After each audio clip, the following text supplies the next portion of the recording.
তোমরা কোথায় যাচ্ছ? বিদেশে।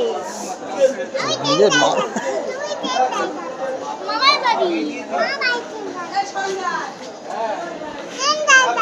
দেশের বাইরে মানেই তো বিদেশ।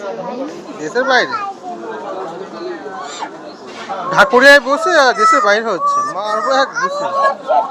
সুন্দরবন।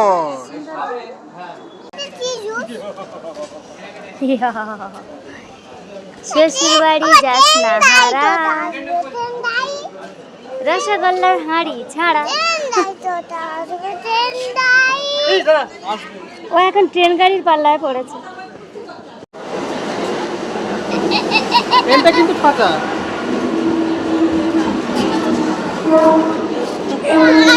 কি মজা।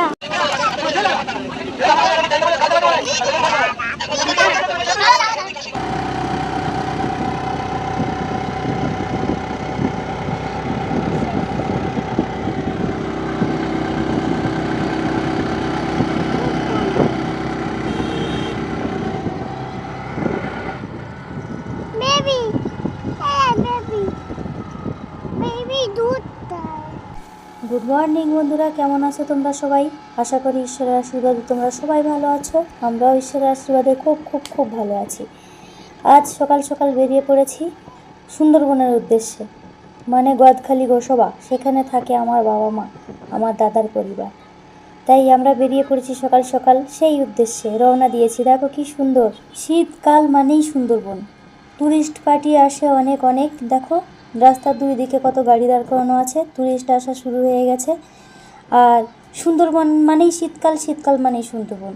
ট্যুরিস্ট প্রচুর আসে আর ভালোও লাগে, খুব সুন্দর।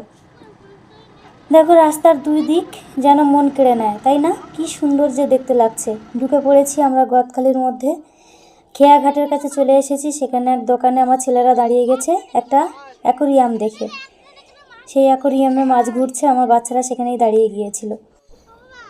এই যে খেয়াঘাটের রাস্তা, এই খেয়াঘাট থেকে নদীর এপার থেকে ওপারে যায়।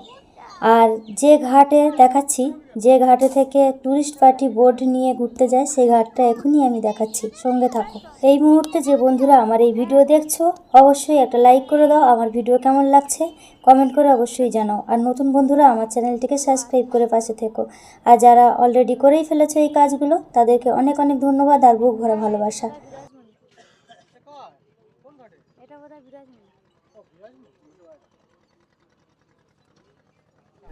ওই যে ওপারে যে দেখা যাচ্ছে গাছ, নদীর ওপার। আমরা এপার থেকে ওপারেই যাব, তাই খেয়ার জন্য অপেক্ষা করছি। এখানে যে খেয়াটা দেখতে পেলে, সেই খেয়াটা অন্য একটা ঘাটে ধরবে। আমাদের খেয়াটা ওই দূরে দেখা যায়, দূরে দেখা যায়। ওদিকে দেখো, ওই দূরে যেখানে দেখালাম সেখানেও কতগুলো ট্যুরিস্ট বোট দাঁড়িয়ে আছে। কত সুন্দর লাগছে না? এই ঘাট, এই বোটটা যাবে বিরাজমণি, আর একটা ঘাট, মানে আমাদের যে ঘাট ধরবো তার পাশের ঘাটে একটা এলাকায় এইটা যাবে। এই নদী পার হয়ে সুন্দরভাবে পৌঁছে গিয়েছিলাম বাপের বাড়ি। আর সেখানে চলছিল রাসমেলা। তা আমার দাদার ফ্যামিলি বললো চলো একসঙ্গে রাসমেলা ঘুরে আসি, তাই ঘুরতে বেরিয়ে গিয়েছিলাম। একটা টোটো গাড়িতে উঠেছিলাম। এটা আমার ভাইজি, এসেছি মেলায়, দেখাচ্ছি। এই যে আমার বৌদি, দেখো সেলফি তুলছে। এই যে এই যে আমার দাদার ছেলে। মিলন মন্দিরের 90তম রাস উৎসবে আপনাদের সামনে উপস্থাপিত হচ্ছে শিবশক্তি ছৌ ডান্স একাডেমি ছৌ নৃত্য শিল্পী যোধারাম কুমার।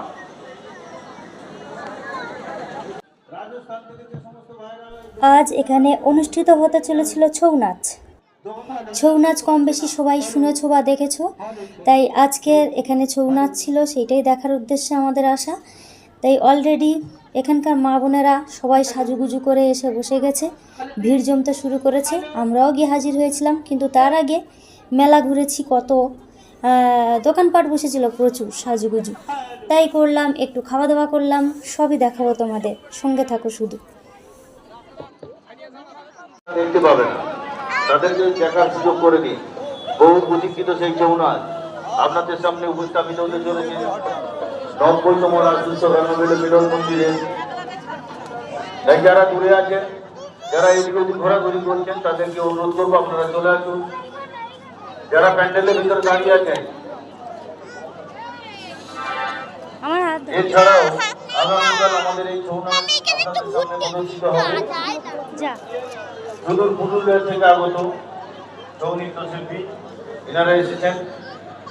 হাই গাইস, জাদুরাম কুমার, যোধারাম কুমার শিল্পী, ছৌ নৃত্যশিল্পী যোধারাম কুমার। তিনি রাষ্ট্রপতি, প্রধানমন্ত্রী, তাছাড়াও আমাদের মুখ্যমন্ত্রী কর্তৃক বিশেষ সম্মান প্রাপ্ত হয়েছেন উনি। এছাড়াও উনি দেশের বাইরে বিদেশেও এই প্রোগ্রাম। এই যে আমি এখানে, আজকে আমাকে কেমন দেখাচ্ছে বলবে কিন্তু সত্যি কথা। সবাই কি সুন্দর সাজুগুজু করছে দেখে আমারও লোভ হলো যে আমি একটু সাজুগুজু করি। এই প্রথমবার লিপস্টিক পরেছি, আমাকে সত্যি কেমন লাগছে বলো। আমি ভাবলাম সবাই সাজছে আর আমি কেমন এমনি যাব, কেমন কেমন লাগছিল। আমিও সেজে নিয়েছি। আর মেলায় এসে দেখছি বাচ্চাদের অনেক কিছু উঠেছে, গাড়ি, বেলুন। বাচ্চারা এ সমস্ত দেখলে তো চড়বেই, ওদের তো আর ফিরিয়ে নিয়ে যাওয়া যাবে না, তাই ওরা চড়ছে আর আমরা শুধু সঙ্গ দিচ্ছি।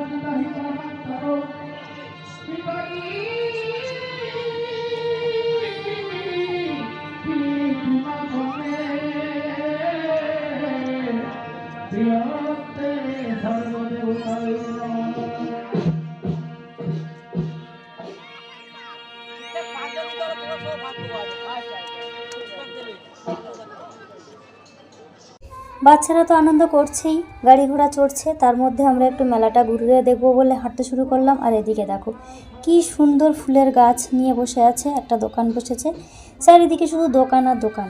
ঘুরতে ঘুরতে তো চোখ ধাঁধিয়ে যাচ্ছিল, এত সুন্দর। আর বাচ্চারা তো লেগেই আছে, এইটা না ওটা চড়বো, ওটা না এটা চড়বো। খুব লোভনীয় বাচ্চাদের খেলনাও এসেছিলো। সত্যি সত্যি আমার ছোট বাচ্চাটা তো খেলনা কেনার জন্য একদম ব্যস্ত হয়ে গেছিলো।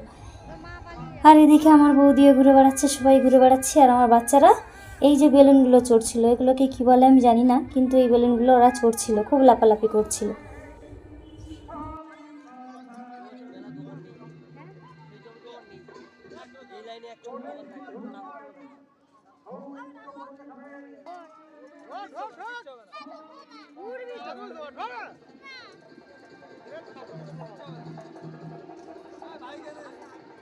আর এদিকে দেখো মজার বিষয়, সব বাচ্চা বাচ্চা মানুষগুলো উঠে লাফালাফি করছে, আর আমার বড় ছেলে ওইটা যেই দুলছে ও তো ভয় পাচ্ছে, উঠতেই চাইছে না, জোর করে তোলা হয়েছে। কিন্তু ওর অবস্থাখানা দেখবে, অবস্থাটা দেখো, ও উঠতেই চাইছে না, ভয় পাচ্ছে। কিন্তু ও জানেই না যে এটা চললে আমি পড়ে যাব না, তবুও কি করছে দেখো, শুধু দেখতে থাকো।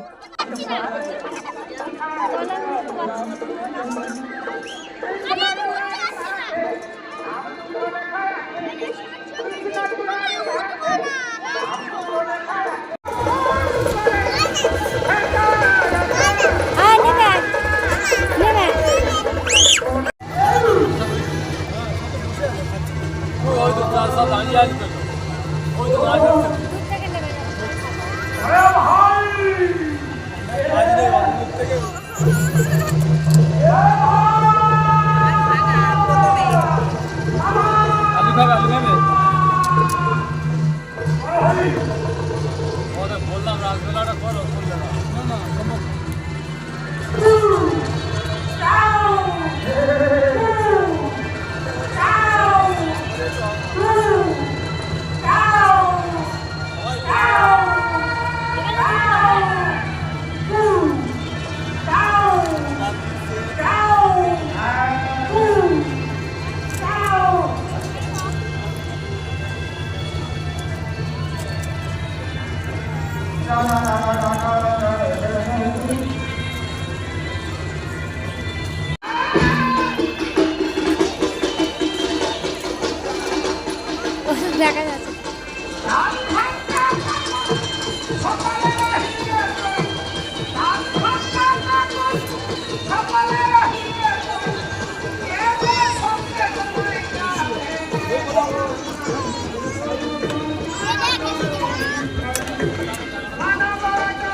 সাময়িক কিছু খাওয়া দাওয়া করলাম, তারপর ছেলেদের খেলনা কিনতে কিনতে মনে হলো এবার একটু ছৌ নাচটা দেখে আসি, কারণ ছৌ নাচ শুরু হয়ে গেছে।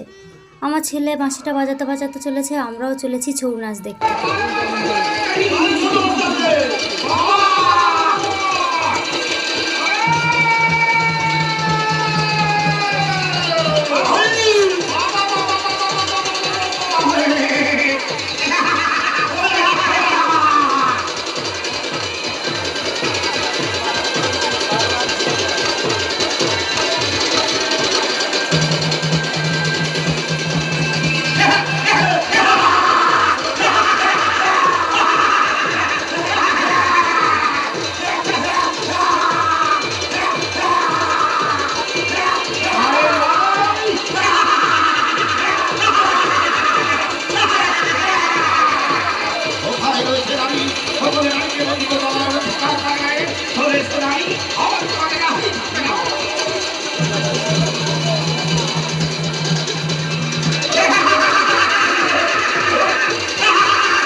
ছোট ভাই মন্ত্রী সেনাপতি বাবু আর অতি চিত্র আমরা করব সেই সর্বরাজ্য আক্রমণ।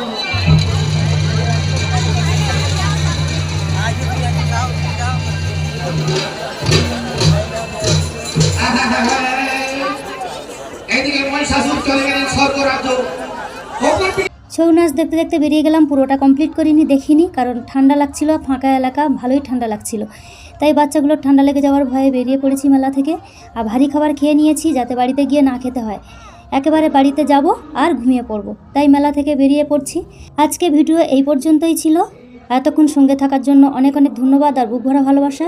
ঈশ্বরের কাছে প্রার্থনা করি তোমরা সবাই খুব খুব খুব সুস্থ থাকো। দেখা হচ্ছে পরের ভিডিওতে। সাবস্ক্রাইব, লাইক, কমেন্ট, শেয়ার করতে ভুলো না কিন্তু। টাটা।